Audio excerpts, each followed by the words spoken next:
over the last month, from Trump signing his big, beautiful bill into law, which was terrible, to Colbert getting cancelled, which was terrible, no further disclosure would be appropriate or warranted, and released a video it claimed disproved there was any foul play in his suicide.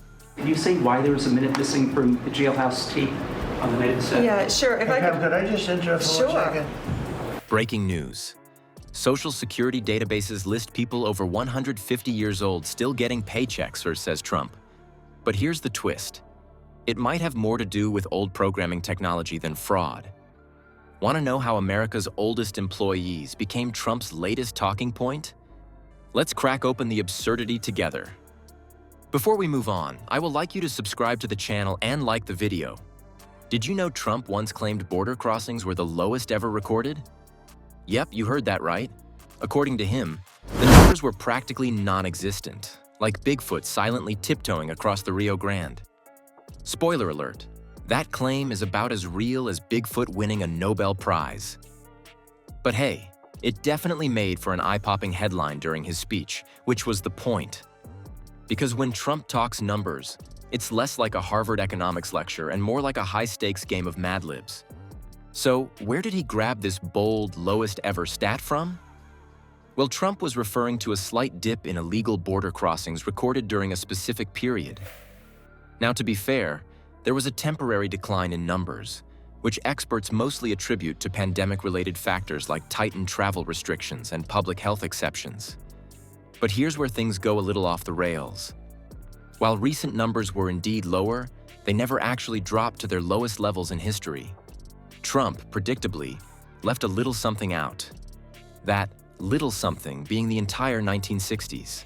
That was concerning Jeffrey Epstein, once again voted horniest resident by Deepest Circle of Hell Quarterly. Are you still talking about Jeffrey Epstein? That is unbelievable. Having some of the greatest success and also tragedy with what happened in Texas. Back then, recorded averages were significantly lower than anything in recent years. It seems he just conveniently scrapped that part, like a kid writing a book report who only read the back cover. And here's the thing. If Trump's claim had been even a little vague, you could chalk it up to an exaggeration. But he didn't say, one of the lowest periods. He declared it was the lowest ever. Imagine telling everyone you found a unicorn riding a skateboard, but forgetting to mention it was actually just a goat with a party hat. It sounds fun, but come on, we're all gullible, not brainwashed. The numbers exist, and they don't lie, unlike this talking point. Here's where the story gets even better. The 1960s numbers weren't just lower on a bad day. They consistently averaged lower totals for illegal border crossings. According to data from historians and U.S. Border Patrol archives, decades like the mid-20th century had far fewer attempts at crossing the border, mostly due to historically different population pressures and economic conditions. But hey, why let verifiable history ruin the punchline he was aiming for during his rally? This version sounds cooler to the crowd, even if it wouldn't pass a fifth grader's fact-check test. The funniest part? This blunder highlights a broader Trump pattern. Bold, hyper-specific statistics that fall apart under even the tiniest microscope. It's a little like those Instagram filters that look perfect until you zoom in and suddenly realize it's all lighting tricks and digital blush. Trump's stats tend to be snapshots taken from whatever angle suits him at the moment, conveniently ignoring any details that contradict his narrative. It's not just the 1960s stealthily lurking behind his bold claim. It's context overall. Would it have killed him to just not say ever? Neil deGrasse Tyson once joked about Trump's unique relationship with numbers, and this is why. It's not that his math is just wrong. It's like it exists in a parallel reality where measurements and timelines bend to his will. And this claim about border crossings is just a warm-up. Don't worry, there's more creative accounting where that came from, particularly when it involves the idea of danger at the border. Because if there's one thing Trump loves, it's turning numbers into emotional stickers that people slap onto their mental walls without asking too many questions. Now let's also step back and talk stakes here. Why even exaggerate border crossing data? The reason is simple. Very basically, 3 weeks ago, after repeatedly promising to release information on Epstein, the Trump administration abruptly announced that when a reporter pointed out a problem with that video, Trump's answer wasn't great. Do you want to waste the time, and do you feel like answering? I don't mind answering. I mean, I can't believe you're asking a question on Epstein at a time like this where we're... It creates a dramatic talking point.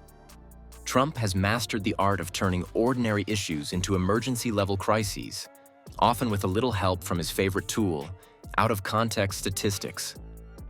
By saying crossings hit a record low, he's instantly framing his administration as a fortress of efficiency, a claim that sits in stark contrast to the actual complexity of immigration patterns, policies, and problems.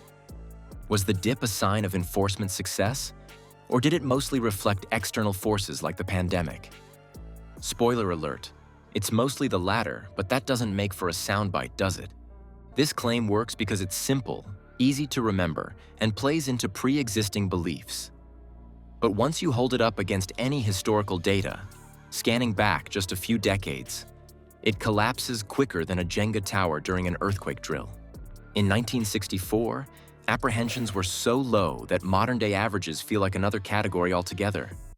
Somehow, Trump missed this little nugget of info, choosing instead to cherry-pick data like he's on a picnic, plucking only the juiciest berries to bring back to the crowd. And honestly, did we expect anything else? When Trump talks numbers, we're rarely hearing facts. We're getting a greatest hits remix designed to tug at people's emotions and fire up political outrage. But don't get too comfortable there, because if you think his creative use of numbers stops at border crossings, you're in for a wild ride. His fascination with sky-high figures gets even weirder and wilder when we look at what he's said about illegal immigration overall.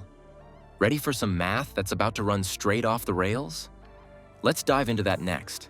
Trump says 21 million illegal immigrants poured into the United States in just 4 years. 21 million. That's almost the entire population of Florida deciding to pack their bags and sneak across the border. But when we pull out something Trump seems to have misplaced, basic math, it turns out there's a small issue. The actual number? 10.8 million arrests. Not people. Arrests. There's a big difference, and like a magician who fumbles mid-trick, Trump's math crumbles as soon as you look it over. Now let's break this down. When Trump made his claim, it wasn't just a casual slip-up. It was designed to grab attention. The number is shocking, it's emotional, and it fits the dramatic narrative he loves to create. Like a middle schooler telling their parents they failed a test because the teacher hated them rather than admitting they didn't study, Trump's explanation leaves out some pretty important context. According to U.S. Customs and Border Protection, the 10.8 million figure doesn't count unique individuals. It refers to total arrests at the border. And here's where things get interesting. Many of those arrests involved repeat crossings. Let's talk about these repeat crossings for a second. During the pandemic, a lot of asylum restrictions went into effect. Individuals who were turned back to Mexico faced no real legal consequences for trying again. So, naturally, they did. People were caught multiple times as they attempted to cross the border, inflating the arrest numbers. Imagine you're counting ping pong balls that keep bouncing back every time you throw them away. By the end, the total might look huge, but it's still the same batch of ping pong balls. This is where Trump's 21 million number really collapses. He's acting like every single arrest means a brand new face crossing the border. That's not how it works. A single individual could account for 5, 10, even 20 arrests in extreme cases.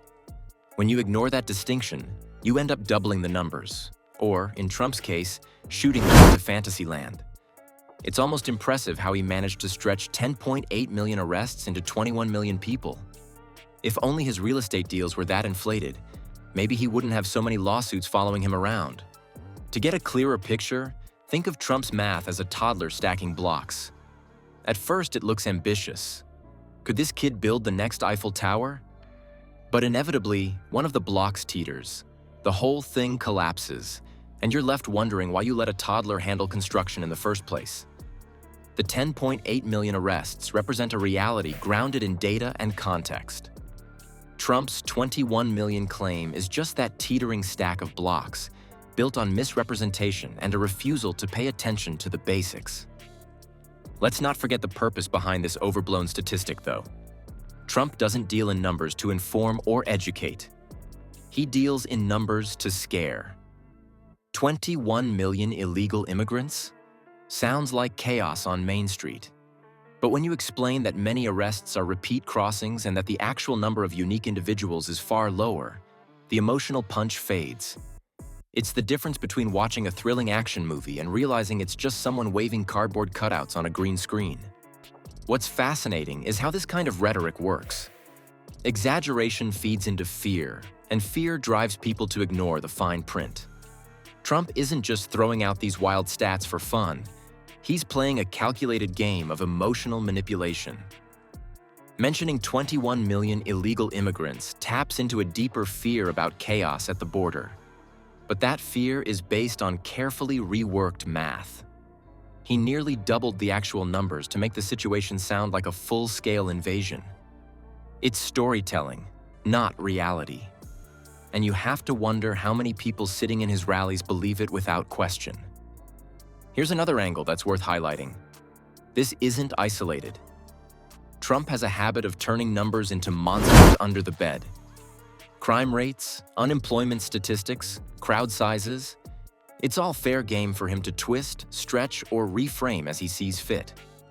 And when the numbers don't line up with the version of reality he's pushing, he just invents new ones. His immigration data is just one chapter in a long book of what we could probably call Trumpomath. Chapter 1. How to make any number work for you. But the wildest part of all? People ate it up. 21 million illegal immigrants became a rally applause line, a Fox News soundbite, and probably even a coffee shop argument between two people who both forgot to check the facts. The reality, though, is a lot less dramatic. Border issues are complex and don't boil down to simplistic, spooky numbers made to fit on a campaign slogan. And this little episode of Trumponomics is far from the end of his numerical adventures. Immigration, crime, or the economy. He's got plenty of statistics to pull out of thin air and turn into his next big headline. Speaking of which, have you heard about the so-called economic catastrophe he's pinning on Biden? Let's see how that holds up next. Trump's fact-free fiesta isn't just laughable math. It's a masterclass in narrative control. The numbers may be wrong, but the goal? To shift the spotlight in his favor. Whether it's doubling immigrant arrests or dreaming up an economic disaster, it's all about creating fear-filled soundbites that stick. Remember, a University of Oxford study showed misinformation, even when debunked, leaves a lasting mark. So, laugh at the absurdity, but don't skip the fact-checking. Wild claims shouldn't get a free pass just because they're bold. If Trump's math were a Netflix series, would it be Stranger Things or Fantasy Island?